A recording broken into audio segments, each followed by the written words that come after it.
하나님을 두려워하면 세상이 두렵지 않다. 하나님을 두려워하면 세상이 두렵지 않다는 제목으로 오늘 새로운 말씀 나누겠습니다.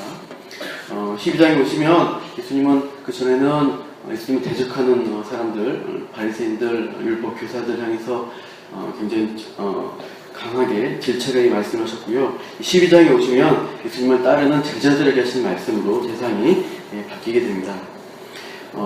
11장까지 말씀은 굉장히 나이선, 굉장히 차가운 말씀이셨던 것 같아요.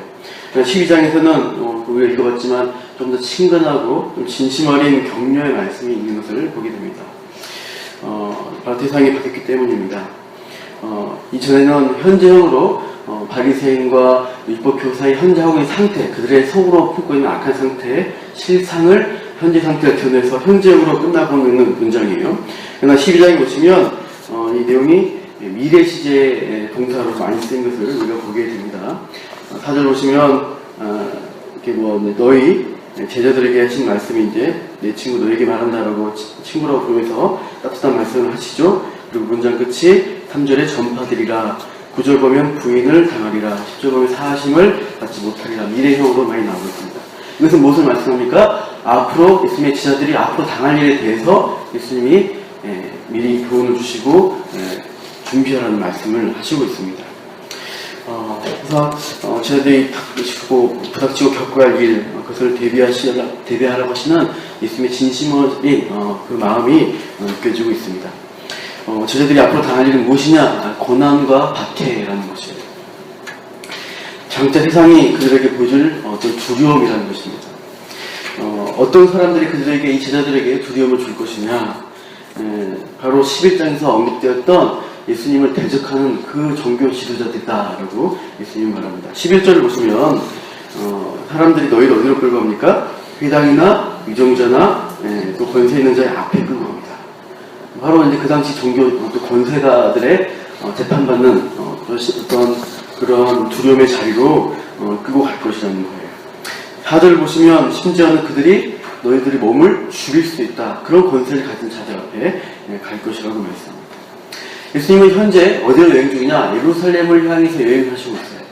그리고 예루살렘에 가서 당하실 일이 무엇인지 이미 예수님은 9장 22절 누가복음에서 말씀을 해주셨어요. 인자가 많은 고난을 받고 장로들과 대제사장들과 서기관들에게 버림받아 죽임을 당할 것이다, 이렇게 순한 예고를 해주셨습니다. 유대 종교 지도자들에게 죽임 당할 것을 말씀하시고, 그리고 예수님을 죽일 그들이 이제 제자들을 향해서도 그 무시무시한 칼날을 들이댈 것이다, 위협할 것이다, 이 말씀입니다. 그래서 예수님이 먼저 죽음을 당하고 죽음의 두려움이 너희 제자들에게도 올 것이다, 그것을 알라는 당부의 말씀입니다. 그런데 예수님은 4절 아까 봤지만 내가 내 친구 너에게 말하노니라고 하면서 제자들을 친구라고, 동지라고 부르시고 있어요. 예수님이 하신 일들, 그것을 그대로 전도 일을 하면서 당하게 될 것을 아시기 때문입니다. 참 그리스도 예수 안에 경건하게 살고자 하는 자는 박해를 당하리라는 말씀처럼 예수를 따르는 사람은 세상이 주는 박해와 핍박을 당하게 됩니다. 세상은 진리를 참 싫어하는 것 같습니다. 세상을 보면은 꼭 교회와 성도들을 대적하는 것들이 역사적으로 참 많이 있어요. 유독 기독교, 많은 종교가 있는데 유교도 있고 도교도 있고 힌두교도 있고 여러 가지 심지어 카톨릭도 있고 합니다. 그러나 유독 기독교라고 하면은 무자비하게 세상에 박해를 해왔던 역사가 있어요. 지금도 저 IS 무슬림 극단주의자들은 기독교인이라고 하면 바로 목베어 죽이려고 합니다. 또 종교교육 했을 때 성경으로 돌아가자, 원래 교회로 돌아가자 했을 때 로마 카톨릭은 이미 변질된 교회죠. 거기서는 많은 개신교 신자들을 잡아 죽였습니다. 1572년 8월 24일에요. 성 바돌롬의 축제일이라는 날에 이제 프랑스에서 개신교의 지도자였던 앙리 왕자하고 또 이제 프랑스 카톨릭의 프랑스 왕이었던 이제 동생, 왕의 여동생과 화해하는 의미로 결혼식을 하는 날이었어요. 근데 그날에 이제 카톨릭이 전략적 작전을 짜고 개신교 지도자를 다 죽입니다. 일주일 동안 10만 명 정도의 프랑스 개신교들이 다 죽게 돼요.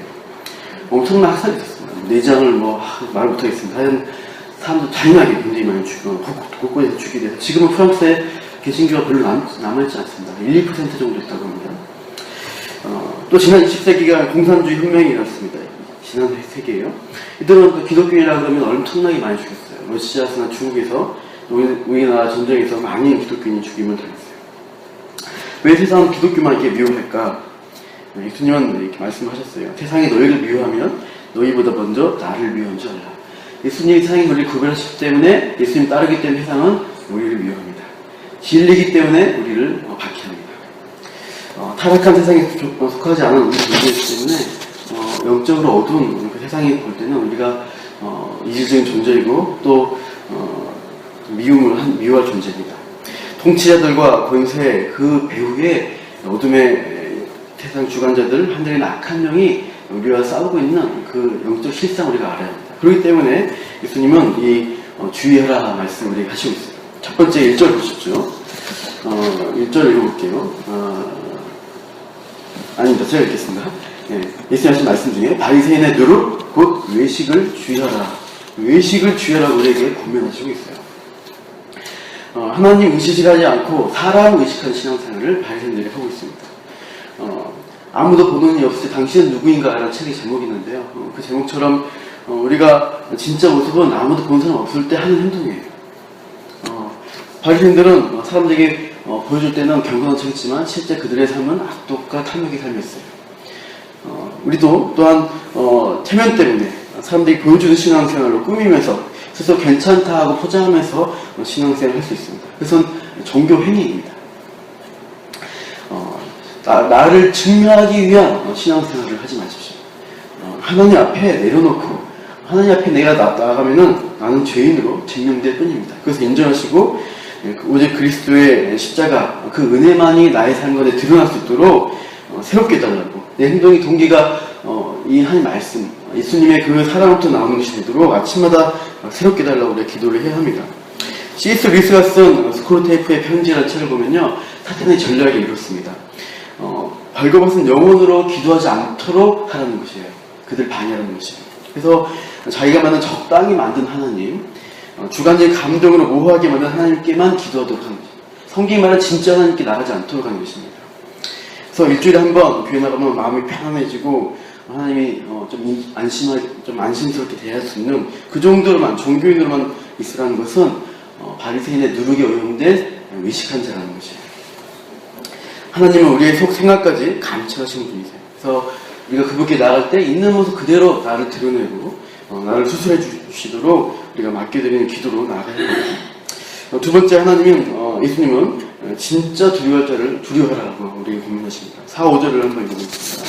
4절 5절 읽겠습니다. 내가 내 친구 너에게 말하노니 몸을 죽이고 그 후에는 능히 더 못하는 그들을 두려워하지 말라. 그래서 명령이 두 번 나오죠. 죽인 후에 또한 지옥에 던져놓는 권세 있는 그를 두려워하라. 내가 참으로 너에게 이르노니 그를 두려워하라. 제가 좀 급하게 하니까 4, 5절 읽었죠. 두 가지 명령이 있어요. 두려워하지 말라 하시고 또 이제 5절 마지막에는 두려워하라라고 말씀하십니다. 하나님을 두려워하라고 했으면 도전하시죠. 하나님의 말로 우리가 진정으로 두려워할 분이다. 왜냐? 우리의 영혼을 죽은 이후에 우리 영혼을 좌지우지하시는 분이기 때문이다. 하나님이 무서워서 공포스러워서 두려워하는 것이 아닙니다. 하나님을 공경의 대상, 경외의 대상, 주권자로 보기 때문에 우리가 경외하는 의미에서 그분을 두려워하는 거죠. 그래서 우리가 하나님 앞에 당당하게 잘났습니다 하고 나아갈 수가 없어요. 아까 봤지만 외식한 자는 그렇게 할 수 있지만 진짜 하나님 만난 사람은 엎드리게 됩니다. 하나님 은혜 주세요. 하나님 궁유되게 주세요 라고 기도하게 됩니다. 그래서 누가복음 18장에 보시면 바리새인과 세리의 기도의 상반된 모습을 보여줘요. 바리새인은 외식하니까 어떻게 해요? 하나님 있다고 생각 안 하고 당당하게 기도합니다. 저는 11조 하고요, 구제도 잘하고요, 금식도 합니다. 이렇게 막 자랑을 합니다. 그러나 하나님을 두려워하고 죄인 줄 아는 세리는 어떻게 기도해요? 가슴을 치면서 저는 죄인입니다. 저는 죽을 수밖에 없습니다. 라고 기도하는 거예요. 은혜 받은 사람은 누굽니까? 세리입니다. 그러므로 우리가 의로운 사람, 진정으로 하나님이 인정하는 사람은 자기가 죄인 줄 알고 하나님을 두려워하는 사람입니다. 그러나 우리가 바리새인 같은 생각으로 껍질뿐인 종교인으로 나가기가 참 쉽다는 거예요. 그래서 우리가 이것을 경계해야 합니다. 교만과 외식의 죄를 우리가 주의할 것이죠. 그래서 우리가 그러므로 하나님은 하나님을 두려워하라 하시면서 그 사람은 무엇을 두려워하지 말라고 말씀하시는 거 보니까 뭐예요? 몸을 죽이고 그 후엔 능히 더 못하는 자들은 두려워하지 말라라고 말씀을 하시고 있어요. 세상 권력, 우리를 죽일 수 있는 권력을 가진 자들을 두려워하지 말라. 아까 말했지만 기독교를 참 많이 역사적으로 바뀌게 봤습니다. 지금 우리나라는 자유로운 나라지만 또 언제 또 세상이 바뀔지도 몰라요. 지금 현재 다른 나라, 다른 민족 가운데서는 많은 기독교인이 시험 가운데 있습니다. 사실 두려운 일입니다. 죽음이라는 것을 생각할 때 무섭습니다. 그러나 하나님 말씀은 무엇을 말씀합니까? 우리의 생각의 폭을 넓히라는 거예요. 현세에서 삶으로만 하면은 죽음이 두렵지만 더 죽음 이후까지 생각한다면은 그것을 두려워하지 않을 수 있다는 것입니다. 우리가 작은 상처가 손가락에 났을 때 아프다고 할 수 있어요. 하지만 더 큰 상처, 더 큰 고통을 겪으면 그 상처가 아무렇지 않아요. 우리 죽음 이후에 더 큰 하나님 바라본다면은 이 세상의 두려움을 우리가 능히 이길 수 있다라고 예수님은 말씀하시고 있어요. 우리 영혼을 하나님이 책임지신다. 거기서 우리가 담대함이 생기고 세상을 향해서는 하나님의 뜻을 실천하면 담대하게 세상에서 나아갈 수 있다는 것을 말합니다. 그래서 기도자가 한편의 모습은 하나님 앞에서 기도할 때는 통회하고 자복하고 두려워하는 모습으로 하나님께 나아갑니다. 하나님 살려주세요. 은혜 주세요. 나아갑니다. 하지만 그 하나님 두려워하고 하나님으로 하나님 도우심을 붙들고 나아간 사람은 세상을 나갈 때는 세상을 오히려 두려워하지 않고 담대하게 세상에서 하나님 말씀을 선포하며 나아가는 거예요. 이런 한반된 자세가 기독교인의 자세라고 할 수 있어요. 세상이 다르기 때문에 하나님 앞에는 두려워합니다. 그러면은 세상에 향해서는 두려움이 없다는 것이에요. 반대로 생각하면 세상을 두려워하는 사람은 어떻게 돼요? 하나님을 오히려 두려워하지 않고 하나님을 거역하는 모습으로 살 수 있다는 것입니다. 민수기 보시면 12 정탐꾼이 가나안 땅에 정탐을 들어갑니다. 그때 돌아와서 그 모세와 아론 원망하면서 10 정탐꾼이 죽이려고 하죠. 그때 여호수아가 갈렙이 이렇게 말씀합니다. 오직 여호와를 거역하지 말라. 또 그 땅 백성을 두려워하지 말라. 그들은 우리 밥이라. 그들의 보호자는 그들에게서 떠났고 여호와는 우리와 함께 하시느니라. 그들을 두려워하지 말라. 이렇게 말했습니다. 하나님을 두려워하는 사람의 눈에는 이 가나안의 그 장대한 사람들이 두렵지 않게 보이는 것입니다. 여호수아 갈렙의 눈에 그렇게 보였습니다. 그러나 하나님을 두려워하지 않고 세상을 두려워하니까 겁에 질리고 불평하고 원망하는 그런 불신앙으로 나오게 돼요. 우리가 무엇을 두려워할지를 분명하게 알고 기도해야 할 것입니다. 그래서 우리가 그 하나님이 허락하지 않으면 참새 한 마리도 땅에 떨어질 수 없다. 우리 머리털을 다 세심받았다라고 말씀하셨어요. 여기 세심하게 우리를 보살피신 그 하나님 우리를 바라보면서 세상을 두려워하지 말라 말씀하시고 있어요. 또 우리가 이제 세 번째 나갈 때 성령의 인도하심을 받아서 세상에서 주님을 드러내는 삶을 살라고, 증인된 삶을 살라고 이 말씀은 우리에게 하시고 있습니다. 그래서 8절 이후에 보시면 사람 앞에서 또 예수님 자신은 이 믿음을 시인하라, 인정하라고 말씀하시고 있어요. 근데 그게 우리 힘으로 되는 것이 아니라 어떻게 됩니까? 성령이 계속해서 강조되고 있는 것을 볼 수가 있어요. 12절에 성령이 가르쳐 주실 것을 말씀하고 있습니다.